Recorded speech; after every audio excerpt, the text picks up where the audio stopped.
conference room that's right around the park suite. You can go out there, walk over toward the windows, there's an alley to the left. You go down there if you dare, and there's a nice little theater conference type room in there.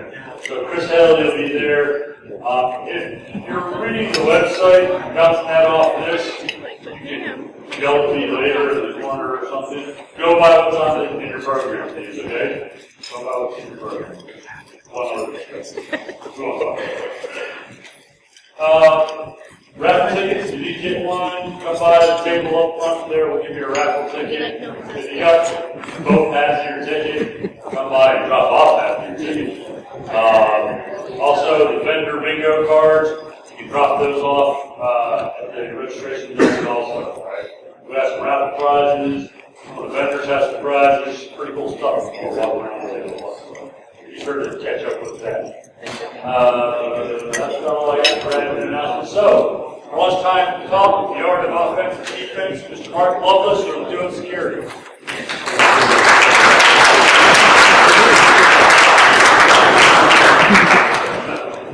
Hello. How's everyone doing? Everyone in the back, can you hear me okay? All right. Good. Okay. Well, we'll go ahead and get started here. This is kind of a brief introduction about me. I am a senior security researcher at do a security techniques that I get to break things, and that's pretty much what my job is doing that. Previously, I've also done as a simple nomad on the internet. I have somewhat of a checkered past. I broke into your company in my youth. I'm sorry. Well, probably I'm sorry, but nonetheless, things happen. Hopefully, I forgot we have a guard here. Okay, everything was more than 7 or 10 years ago. Jurisdiction, so get that covered now. And just so you know, I'm not selling a book. I'm not selling any consulting services or anything like that. This is, in my industry, or in my thing, it's known as a soft sell, and that's where I get up and I talk about some general security thing, and it has the Duo Security logo on every slide. So you think, oh, security, maybe I should check it out sometime. And so that's kind of the whole point. So I won't be doing a product pitch at all. All right. So basically what I'm going to talk about is how many of the security things out there are different and how many security things are basically kind of still the same. I'm going to cover it from 2 different angles. First, we're going to talk about offensive stuff. And I mean offense like attacking, not offense like something else. True zero day. All right, what I want to talk about with that, I want to give a quick history lesson of what the term zero day actually means. Way back in the day, software used to ship on floppy disks. Anyone remember those things? Yeah, a few hands and some from the younger crowds and confusing looks, but that's okay. But anyway, the thing was that's how all the software came, and so it was kind of a big deal if you could break copy protection on that, and then make illegal copies for your friends and whatnot. And this was something that was fairly common. There were actual commercial products you could buy that would help you break copy protection. It was kind of a weird time back then. The person that got me into this was my law-abiding father, who had an Apple II and needed to copy some stuff, so I helped do that. Now, what was interesting about it is the technique that you would use to break the copy protection. Like if the software came out on a Monday, and then you broke it by that week, that was considered a pretty cool thing. Wow, you broke it in less than a week. Then things started getting a little bit more interesting and somewhat sophisticated, where all of a sudden the attackers of this type of scenario would start saying, well, I work at a computer store, we got the shipment in on Friday, I'm going to break copy protection before this thing technically even goes on sale.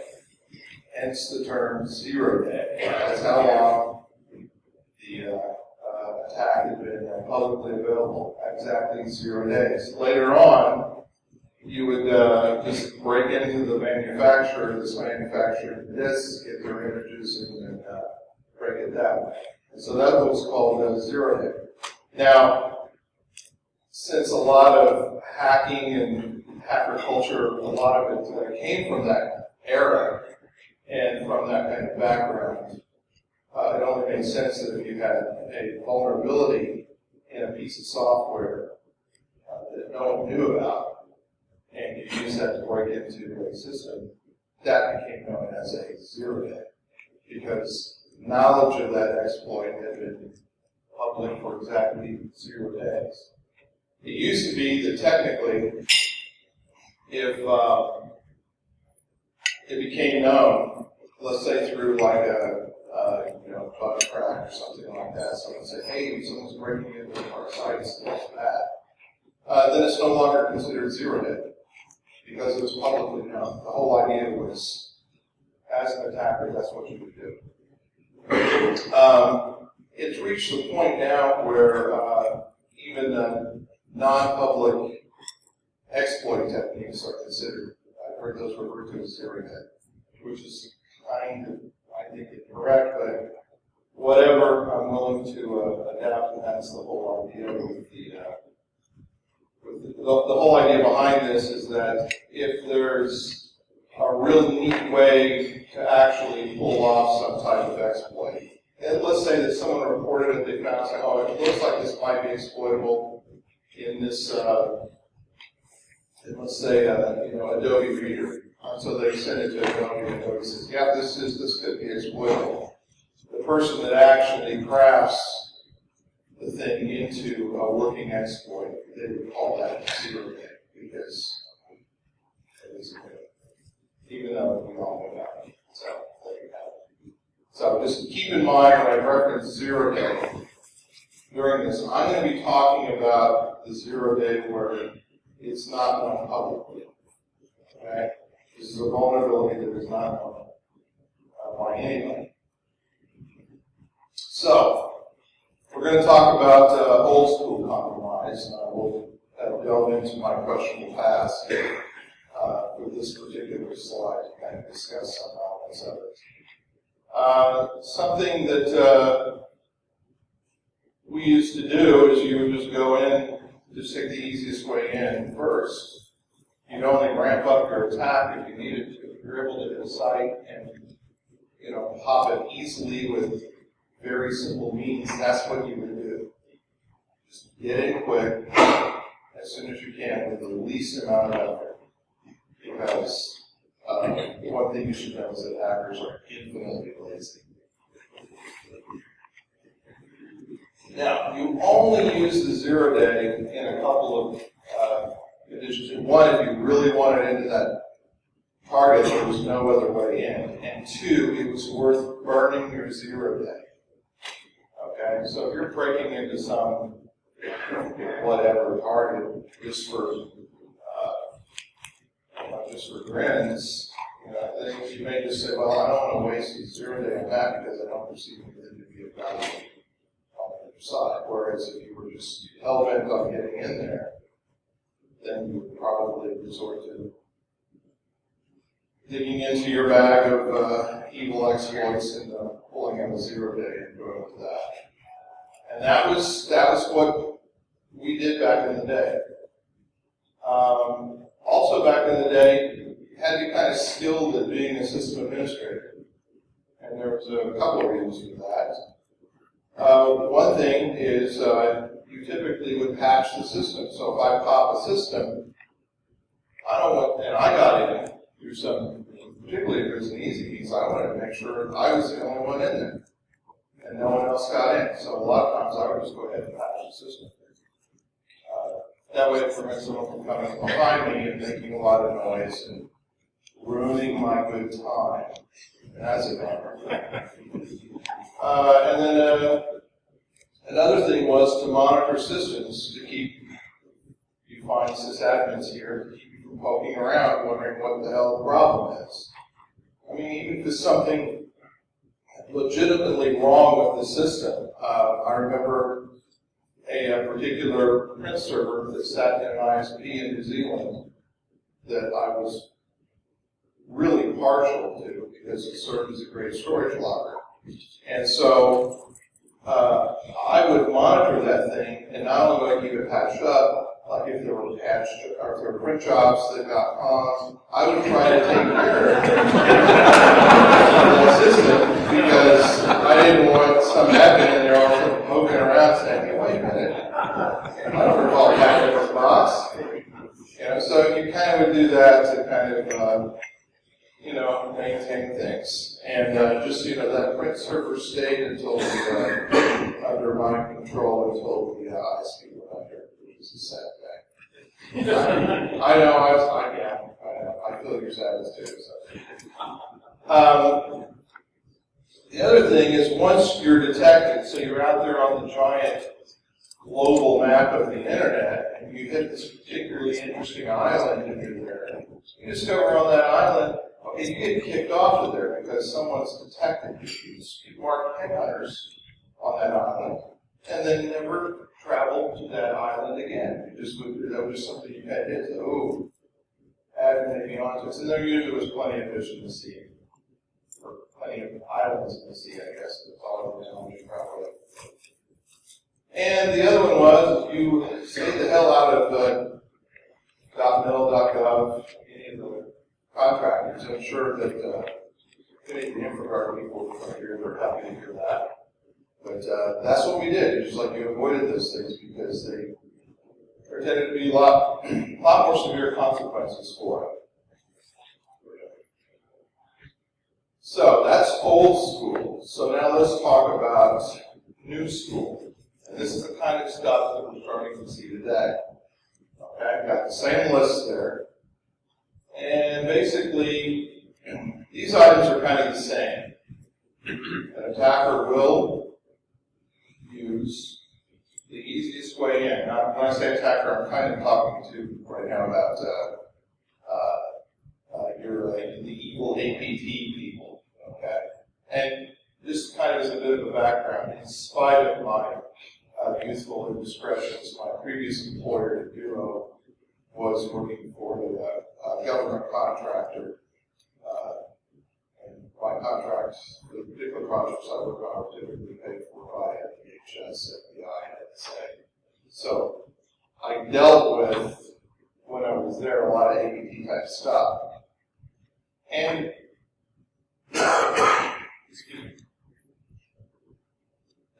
this is what we would see, is that they would basically use the easiest thing possible, send in that thing that says it's called malware.exe, and then ask your users to please run this, and please click on every warning possible to make it run. Thank you. And if that didn't work, they could continually escalate, and if they really wanted in, they'd run zero day. And after a while, they ended up learning what the environment was after, being in there several times, and so they sometimes would know, well, it's only going to take 0 days in this particular place, and that's all they're going to do, just to save themselves time, because again, hackers are lazy. As far as being skilled in sysadmin techniques, not really. Okay, there is a little bit of that. They're kind of aware, but they'll do just the bare minimum. For the most part, it's get in, stay in. If the systems go down or crash, or something's going to require admin's attention, they don't care. They're just in there to go ahead and do their thing. And sorry again. And as far as the rest of it goes, they don't care if they get kicked out. They don't care if they're discovered, and they don't care if it's .mil or .gov. In fact, those are some of the juicier targets for them. So they're going to go ahead and hit them and continue hitting them. And like I mentioned, they have a tendency to kind of learn the environment that they're attacking. So when they come back in, they get saved time. It's creepy when you're looking at a piece of malware that's been pulled off of the system, and you see the internal IP addresses of your web proxy hard-coded into an executable. That's kind of an alarming thing. It's, oh, they've been here before. They kind of know the layout of the land. That's kind of creepy stuff. So this is how things are now. Another thing that's kind of happened here, kind of in the past, this is really kind of coming forward recently. It's been the monetization of exploits, and this has had an impact on the overall security landscape as well. When I say monetization of exploits, I'm talking about if there's exploits that people want and they're willing to pay for them. So I'm not a fan of those. I'm not a fan of bug bounties, for example. And I'm definitely not a fan of the places that act as bug brokers because it's caused some problems. I predicted in 2001 at a conference, in fact, I predicted that this would suck. I was on a panel. One of the other people on the panel, one person provided that, so it was on the this doesn't suck side. But the guy that was arguing with me was a guy from US CERT and said, this is going to lead to bad things. So it's not like it was a weird thing that for me to think that it was going to be evil, but others did as well. I don't think there's anything that actually could have prevented this from occurring. It just looked like it was going to eventually. And part of the reason was because there were employers that were getting paid to find bugs. That was how I came out of the IT sysadmin world and into the security vendor space in the late 90s, specifically to do this. It was go find bugs and make attention for our use these bugs in our product. At the time I worked with a company called 5P, and we had a scanner that would scan systems for bugs, things like that. It was just a small step for someone to say, hey, I'm no longer going to work for an employer. I'm going to go freelance and I'll just sell these things to whoever will buy them. And it's at the point now where there's actually people that are making a living from this exclusively. I mean, particularly when you think, well, they can do, they can get like 6 figures at this point for particularly juicy bugs. And so you only have to find a couple per year, and then you don't live anywhere at that point. You're just kind of free and don't have to do a lot. Other places have all places. Now the impacts of this is that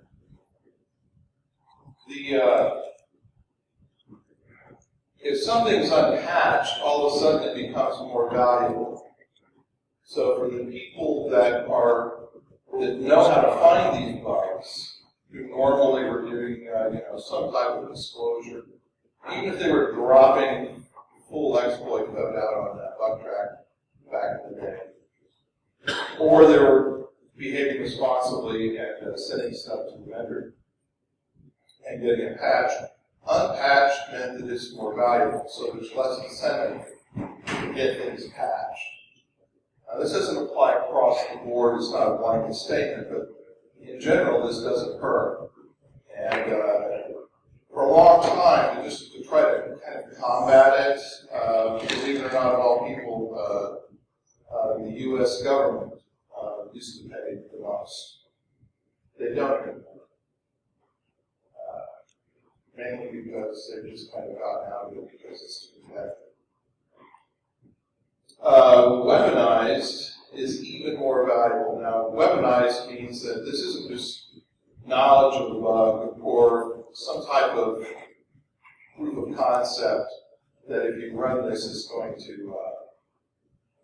do its little churning along and maybe work half the time. We're talking it will work and it will get in there and do its thing. You will be compromised if you get hit with this weaponized thing. And the target likely will not know. If the weaponization can bypass anything built in, such as there's various technologies that are built into it, into the OS or the crap that gets loaded on, all those things that you load onto the computer for security purposes. I think there's roughly, for every user app, there has to be some type of security agent or add-on or something in there. So if it can bypass all of those, even better. It's worth even more money. Now the problem with this is that it lowers the bar for entry into this attack arena. And so that means that somebody can just purchase their way into the space. They decide they want to attack, they've got money, they can do so. And this gives rise to certain things. You see, I don't know what everyone's feelings are on, say, let's say a hacking team, for example. Remember a hacking team out of Italy? A few people nodding about that. Yeah. Well, look it up. They got popped pretty bad for retaliation. And they did some kind of questionable things. And they were able to get into the space specifically by paying for a lot of the exploits. They did have their own program for developing them, but they also purchased a lot as well. Well, we've talked about offense a little bit. Let's talk about defense a little bit and what's been going on with that and how it's changed. So we'll start with firewalls. The original concept, for those of you who know what OSI layers are, the original concept just kind of started in the TCP realm, and it moved up. Not only did it move up through the 7 layers that make up the OSI model, up to application layer, it actually made it to data layer, okay, which really isn't there. If you think about our human at that point. That's how high up this would go, and that is that the firewalls were expected to be able to say, well, I'm going to block this data from occurring in this particular context. It was looking at the context in which the data actually exists. That's the direction that firewalls are trying to head and trying to move. Now, this is going to miss people off, sorry, but firewalls are dead, okay? They're dead. They were killed by the cloud. That's what happened with it. Because all the emphasis now is on the data and getting to the data no matter where it resides, from wherever. And so firewalls kind of become irrelevant in that type of discussion. Now, you still need to maintain a perimeter on your network, but for the most part, you can do this with routers. Routers have basic stuff built into them that kind of allow you to limit and create borders around your network. So there's that. The other thing is that the desktop firewalls actually have become way more important, particularly in the context of your determined attacker who's managed to get into your perimeter, or at least within the zone where your data resides, be it in the cloud or wherever. And desktop firewalls, this is something that I personally, this is what I've been doing, even on my home network for a long time. And there have been some companies that are actually looking and doing this as well.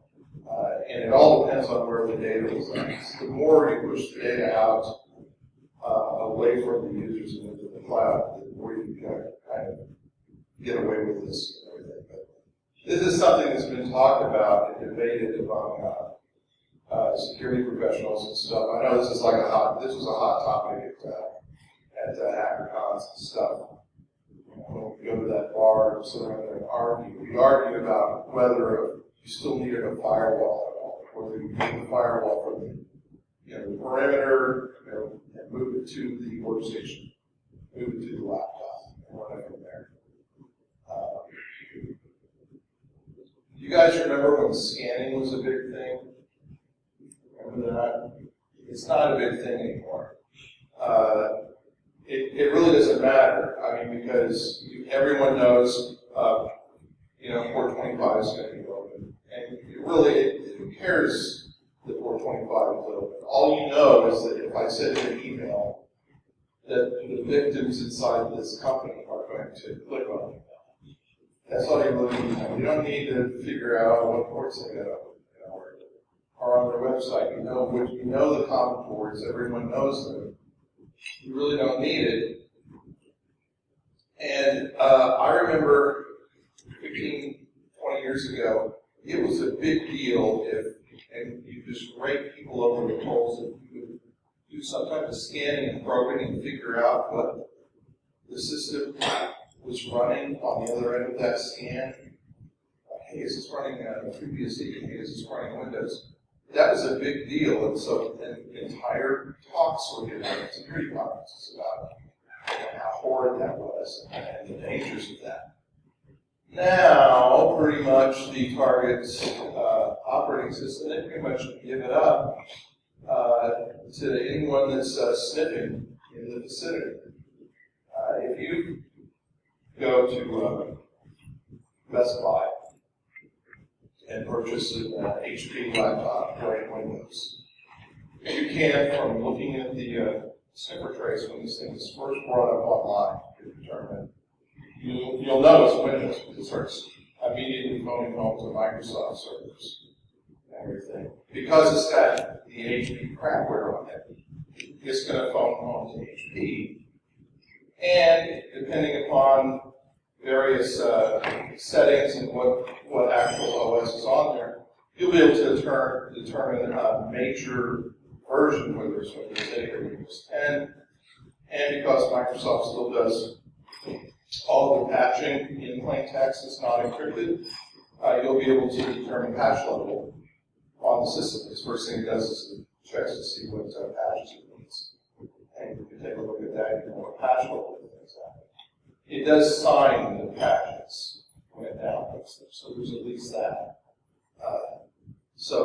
Before they didn't even do that, you could just shuffle in your own executable and say, here's your update, and just take it and install it, that was considered bad. But, now, they at least take care of that. But, by the way, they do this for caching purposes, okay? Kind of hard to cache stuff somewhere if it's encrypted. So they leave it plain text and get a little easier to get to. All right, antivirus. This is also going to be a depressing slide, sorry. It's pretty much on every desktop and server. And guess what? It is dead or it's dying. Okay, depending on your point of view. Most security professionals at this point, at least in the space that I occupy as a researcher, we pretty much think antivirus is dead. Many of us don't run it at home anymore. Our home systems, and you have to run it at work if work supports it. My employer, we're kind of a Mac shop, so we don't run it. There's no need for it in our environment. Not with the way we do things. And you say, well, what happens if these attackers are going to send in this stuff with these APD guys? Well, the guys that really know what they're doing, they've got their own homegrown virus total-like setups where they buy a legitimate copy of every single antivirus software thing that's out there. They try to mirror it, at least mirror what's on that virus total. And then they will test the malware before they deploy it on a victim site.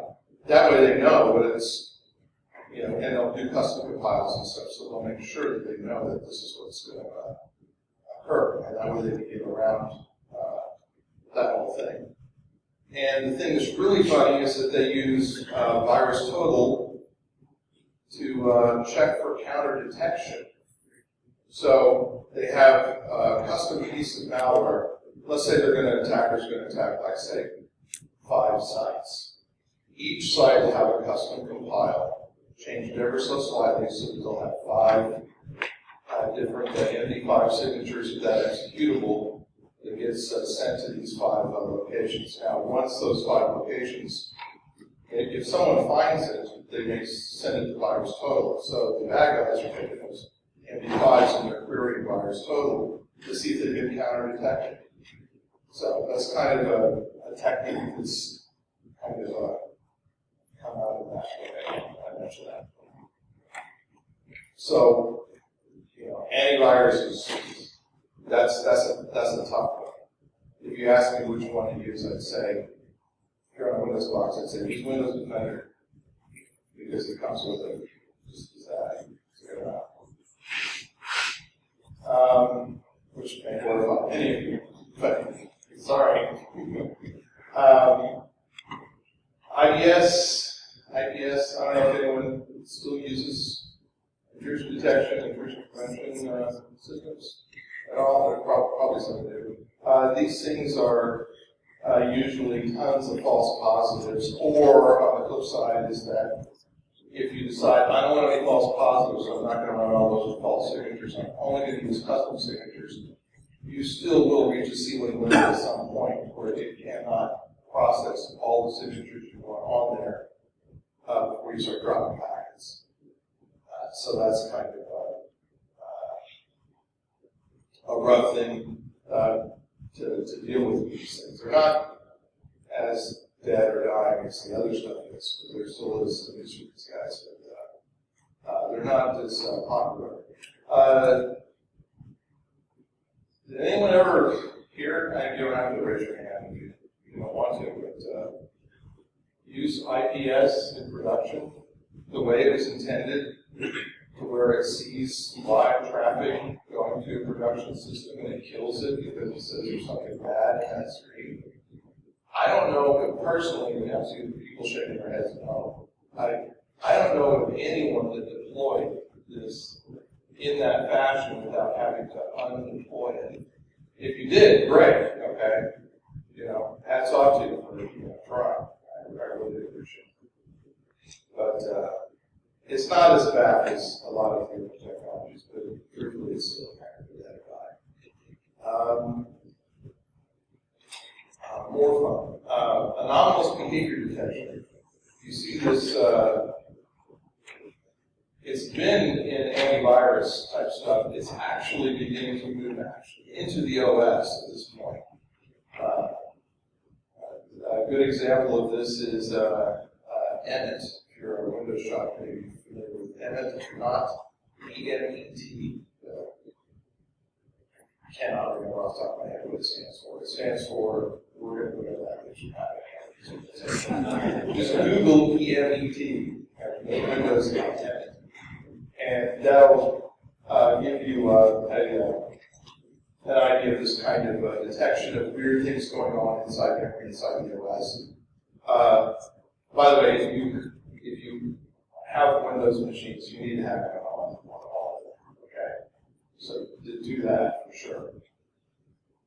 Now it is extremely useful. It's not enough, but it's extremely useful that you're doing this whole thing of anomalous behavior detection.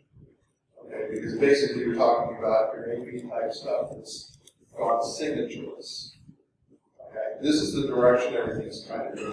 Everyone brags about it if they're not using signatures, even though if you're like the little parts that are reverse engineering of these things at all, they still are using signatures, okay? But nonetheless, I mean, there's a lot of this behavioral stuff that they're looking at. This stuff needs to evolve, or it too will die. I think we're heading in the right direction with that.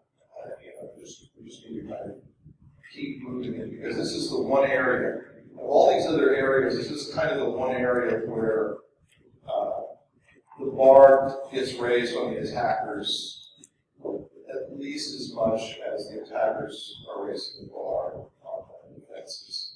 Okay. So at least there's like some area there where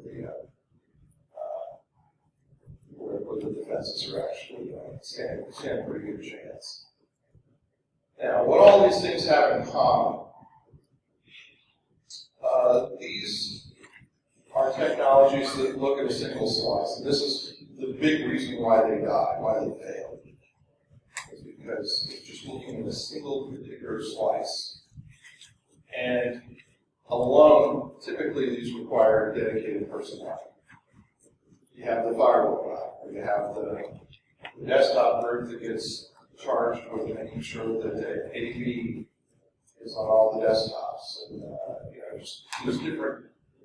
Or you have the snort guy, okay, who sits there scratching his head, wondering why his life has come to this.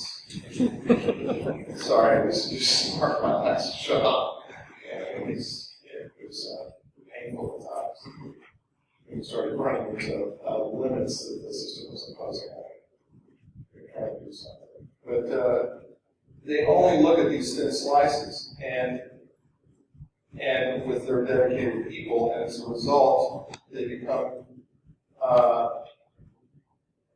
very expensive because alone they're useless. I mean, they give you this really thin slice in time that doesn't tell you a lot about a modern day attack. Yes, the packets came across. There was an alert that occurred on a system that ran that the malware triggered on it. That doesn't tell you the full story of the attack. Not in today's modern world where people are doing all kinds of clever things like imposing more than one backdoor on the system and killing the one that's been counterdetected and activating the one that's found, or leaving two systems infected with the old one, and then the other 35 that they infected, they go to the new one. So if you find that the old one, you only got 2 boxes, and you got everything, that kind of stuff. They do that. They know how the shops work and how they investigate. I call that the lost keys syndrome. When you lose your keys and you find them in the living room, you don't go, you know what, I think I'll go check the kitchen one more time. You don't do that because you've got your keys, and that's exactly what they're hoping is when you find those 2 boxes that have the keys. Now, okay, well anyway, back to what these things have in common. If you fed them all into a central console, that does help, but, and this quote is not from me, this is from a coworker who was having to evaluate this stuff in my last job, who said the console puts all my false positives in one place. So now I go right here to have a list of things I have to do. So it's good if you know how to search and you know how to accurately correlate this data to actually piece something together from it. And this is harder than you think. I mean, because you can have an attack because of the way these technologies work and because of the way the attackers are now approaching things. They will put together nice little puzzles for you. For example, some of the Chinese groups that we had looked at when they were attacking, they might do something like say one particular group, they may only use Yahoo accounts to send in the initial fish. So I'm going to hold everything, but essentially it's a Yahoo account. Okay? Now you could do a couple of things. One, you could just block all of Yahoo.com if you wanted to. Yahoo.uk, .co, Yahoo. And you could block all the Yahoos, okay? If you wanted. And continue down that path. But then you might be eliminating actual legitimate mail. What if it's Gmail? There's some of those groups that use Gmail. You're going to kill every bit of Gmail that comes in. A lot of your business is going to come in that way. So you can't necessarily do that. However, if it's like, what if it has an attachment? What if the attachment has a certain subject line? What if the attachment has a domain reference in the email, and that domain appeared on the internet last Thursday, and today is Tuesday. When you start pulling those random elements together that some of this technology may pick up, then now we start getting into kind of the future kind of stuff where things are kind of heading. So, we have to use what we have because we don't have any other choice.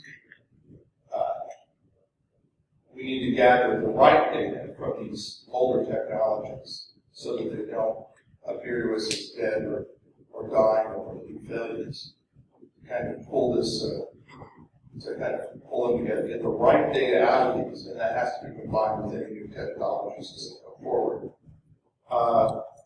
We got to hope that the consoles themselves get smarter. They need to be extremely smart. And now we're getting into the realm of, artificial intelligence or machine learning is the thing that you hear a lot now. Where code is actually learning something about what's going on with being presented. Of course, that begs the question: can machine learning, can artificial intelligence actually save us? If this stuff is written now, it's not well known. I don't think it is written yet. It certainly is not being deployed on a wide scale if someone's writing. It may be out there in someone's GitHub or something where they're actually doing real cool work with this kind of thing. The problem is that most machine learning algorithms, and there's a whole bunch of different types of basic algorithms that a lot of this stuff is based off of. Finding 5 bad items in, say, a couple of million is hard. Okay, and the reason is because machine learning typically, if you're putting it in place, it requires using a baseline of known good. So you're going to take a whole bunch of one and assume that the traffic that you're going to feed into it is nothing but good traffic, and there's no bad at all. So that's a trick. Okay, but let's assume that you're able to get a hold of good data. You got to shuttle a whole ton of it through there to actually make it learn this is what good stuff looks at. And again, previous job, we experiment with this kind of thing, where we're pulling in what we think is good data. So even constructing it in a weird way where you're faking a lot of the data, okay, just to test the algorithms. If you send in the 5 bad things, and the machine learning stuff says, okay, when you gave me 2 million events, I found the 5 bad things, but the 5 that I found them inside this group of 10,000. Okay, and you think, okay, that's great. I reduced it from 2 million down to 10,000. But you really don't want to send 10,000 alerts to your guy around the console and say, 5 of these are probably going to be bad. You don't want to do that kind of thing. All right, so it's got to be exact. And you want to tune it to the point where you're not letting actual bad get through. So it's a hard problem. And even if you get this stuff moved into production, you're still going to have tons of false positives, which is going to infuriate whoever's running it, or I should say running, whoever's responsible for dealing with the crap of the degenerates. And the thing is the other thing, having looked at this from the other end as well, you have to present your proof to this person that has the data that you actually got a hit. This is something that I think that a lot of you that are having to deal with IT people, or are IT people, are used to, you get this alert, and you're just like, is this real? The first thing you do is you go, is this a real alert, or is this a false positive? Because we've been conditioned by our tools to realize that there's problems with them, that they're not infallible, they're very fallible. Emphasis on fallible times. I mean, you really, really need to have that proof that you got a hit. And this is considered just as hard as finding those 5 to begin with. So essentially, the solutions are going to have to be very simple, and they're going to have to be easy to deploy and use. And they're going to have no agents, because that's the last thing you really want to do is impose yet another chunk of code on the desktop people for them to deploy. It's just going to piss them off. It is. And it has to be seamless. So it's just got to work. It's got to work with everything. You can't say, well, I'm sorry that doesn't work quite as well. We've got all those very serious there. No, it's got to work with that too, not just the Windows boxes, not just the Macs. Or Chrome. I got Chrome in the house. And what are you going to do? Does it work with this stuff as well? Everything has got to all work. Some gotchas that we're going to run into. Now, I do believe this is roughly the right path. We need better tools. But gotchas we're going to run into, the Internet of Things. Y'all heard about the Internet of Things, right? And put that, your toaster is going to be pingable. All that kind of stuff. Whatever. And you start thinking, well, there's no way around that crap in my office. But I'll tell you something that you allow in your office now that was back in the day, you didn't do that. Let them talk to the network. And that's these guys. Now, there's a time when you didn't attach your phone to the network. What the hell is this thing doing with an IP address anyway? Okay, this is a phone. This is an Internet of Thing right here. This is exactly what it is. Someone said, hey, I'm going to put an IP address on the phone, on the telephone. And whammo, there it goes. There's going to be other things, other technologies that are going to occur that people are going to pull into the office. Who here remembers a time before wireless? Yeah.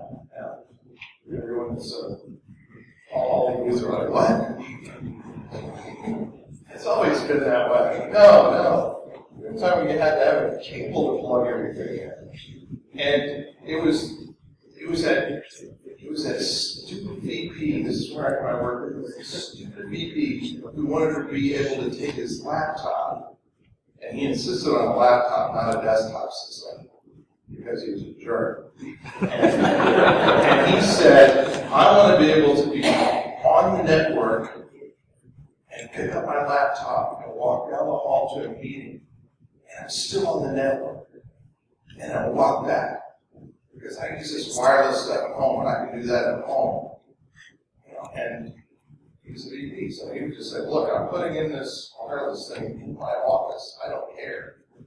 And you do that. Pretty soon, here we are, we're having to deal with Wi-Fi now. This is kind of, expect more of this crap, okay? You're going to get more of this. So that's going to be a gotcha. The other one is the whole bring your own device movement. If you start moving the data to the cloud, there's going to be people that are going to say, well, it's just credentials, right? I can access this from my home system, no big deal. Because I left my laptop at work or whatever.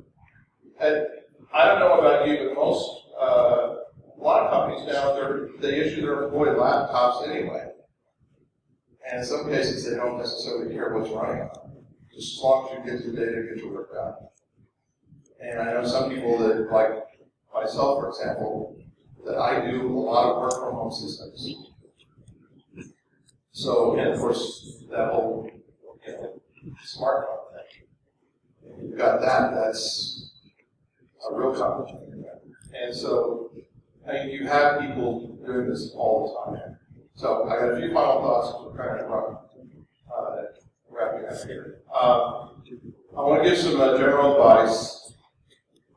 Keep in mind, strong passwords, two-factor authentication. If you don't know what two-factor authentication is, run the block for a duo. But two-factor is something you have and something you know. Something you know would be your password, something you have would be something like, you get one of those 20-year-old technology RSA token things that are believably painful to install and implement and support, or you can do it on your phone. You get a push on your phone. That's kind of cool.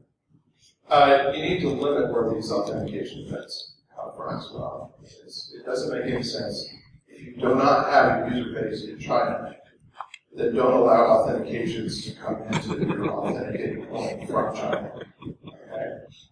Okay? All your employees that are going to be accessing data are US-based, restricted to US. There's stuff that out there that allows you to do that kind of stuff. This next one I don't know how I'm going to react to. Patch immediately on patch availability.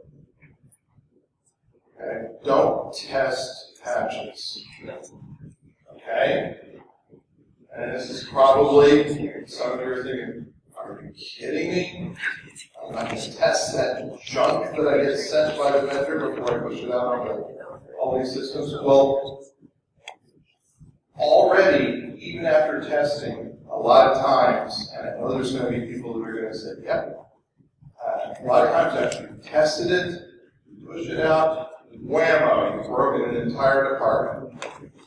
And what you have to do, you have to get good at figuring out how to recover from patches. So just do that. Just get good at recovering when it goes bad. Okay? That's all you have to do. Because you're going to do it anyway. So patch now. Believe it or not, this is something like on Wall Street, something they started doing 10, 15 years ago. They say, it doesn't matter, let's just patch now. We need it because people try to get to our stuff. Another thing to keep in mind is that I know there's pen testers here and there's people that hire pen testers. Penetration testing is not compromised. Okay? Penetration testing is looking for every single hole in the system and then writing up this report saying, hey, look, you got a zillion ways into this piece of Swiss cheese you call a network. You need to fix it. Here's a list. And that's what pen testers do. I've done it before. It is a horrid job. Okay? It sounds sexy. Breaking into systems, and it is when you pop the first one. But then when you got to pop about 300 of them, and you're on a deadline, and you're trying to make a budget, and write up a student report, list all these student systems, and tell about all these student roles, it becomes a real awful job. But the thing is that penetration testing, a lot of pen testers don't give the attack perspective. They get it wrong. I mean, it is a completely different mindset. Okay, because a penetration tester, a lot of times, you find people will impose rules upon them. No rebooting of production systems. No attacking Department X, because Department X does this stuff that's extraordinarily critical. So don't get them. Whereas the attacker, you care less about rebooting your systems. I know. I've done it. Remember that print server in New Zealand? You know, I kind of patch that thing and apply the patch and never redo it. I waited until they were, top hours. I tried to be reasonably. I didn't want to be tempted, right? So, just hope that no one noticed that the box rebooted in the middle of the night. And it's running just fine. So, but keep that in mind. We're getting toward the end, and kind of ran out of time. Anyway, these are two ways to track me down. You can reach me via email if you've got questions, and you can follow me on the tweets there with my handle. You probably could ask maybe one or two really quick questions if you have something. Perhaps to save time, if you put your question in the form of an answer, that might be helpful. Maybe just one interesting question, or uninteresting. And even if you got that, anyway.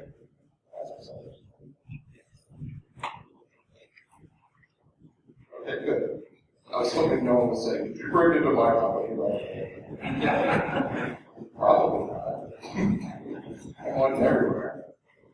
Anyway, that's pretty much all I have. I'll be around, so just feel free to run up and ask me whatever away from a microphone and all that as you see fit. And enjoy the rest of